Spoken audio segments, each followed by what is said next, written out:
നിങ്ങൾ ഒറ്റബുദ്ധിക്കൊരു യാത്ര പുറപ്പെട്ടിട്ടോ, ഭയങ്കര രസമാണ് കേട്ടോ. ഞാൻ അങ്ങനെ ഒരു യാത്രയിലാണ്. കഴിഞ്ഞ ദിവസം കണ്ണൂരിൽ നിന്ന് വന്നേ ഉള്ളൂ. തിരിച്ച് വീണ്ടും കണ്ണൂരിലേക്ക്. എന്തിനാന്നല്ലേ, നീലിയാർ ഭഗവതിയെ കാണാൻ. കൊട്ടിയൂരിൽ ജനിച്ചു വളർന്ന നീലി അതിബുദ്ധിമതിയും സൗന്ദര്യവതിയുമായിരുന്നു. ഒരിക്കൽ അവൾ നാടുവാഴിയാൽ കൊല്ലപ്പെട്ടു. പിന്നീട് അവൾ രക്തരക്ഷസായി മാറി.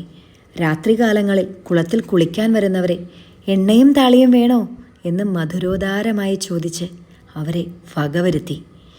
അങ്ങനെയിരിക്കെ കൊട്ടിയൂരിൽ നിന്നും മടങ്ങിയ കാളകാട്ട് തന്ത്രി നീലിയുടെ കണ്ണിൽപ്പെട്ടു.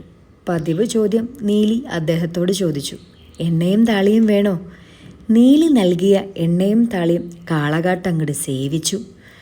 സംശയാകുലയായി നിന്ന നീലിയോട് കാളകാട്ട് പറഞ്ഞതിങ്ങനെ, അമ്മ തന്നതെന്തും എനിക്ക് അമൃതാണ്.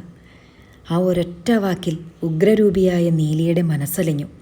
മാതൃവാത്സല്യം തുളുമ്പി. ആ സമയം നീലി പറഞ്ഞു, നരിയും പശുവും ഒന്നിച്ചു ജീവിക്കുന്ന കാട്ടിൽ വെയിലും മഴയും കാറ്റുമേൽക്കുന്ന രീതിയിൽ കുടിയിരുത്തണമെന്നും പ്രകൃതിയായി ആരാധിക്കണമെന്നും. കാളകാട്ട് അതങ്ങടെ അനുസരിച്ചു.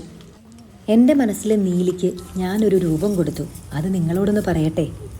മുട്ടറ്റം വരെ അഴിച്ചിട്ട കാർക്കൂന്തലും ഞാന്നുകിടക്കുന്ന മുല്ലപ്പൂമാലയും മാറിൽ ചേർത്ത കസവുമുണ്ടും അഗ്നി ജ്വലിക്കുന്നതും ആരെയും മയക്കുന്നതുമായ കരിമഷി എഴുതിയ കണ്ണുകളും വൈരക്കല്ലണിഞ്ഞ നാസികയും മുല്ലമുട്ടുപോലെ ചിതറുന്ന പുഞ്ചിരിയും ശംഖുപോലുള്ള കഴുത്തിൽ ചേർത്ത പാലക്കാമാലയും മുടികൊണ്ട് പാതി മറച്ച അവളുടെ മാറും സൗന്ദര്യത്തെ വർണ്ണിക്കാനാകാത്ത വിധം മനം മയക്കുന്ന രൂപവുമായവൾ. എണ്ണയും താളിയും വേണോ എന്ന ചോദ്യം കൊണ്ട് പ്രതികാരദാഹിയായവൾ. അമ്മേ എന്നൊരൊറ്റ വിളിയിൽ മനമലിഞ്ഞവൾ. കാടകത്തമ്മ, എൻ്റെ നീലിയാർ ഭഗവതി. എന്ത് രസമല്ലേ! ഈ കാടിൻ്റെ അകമൊന്ന് കാണേണ്ട കാഴ്ച തന്നെയാണ്.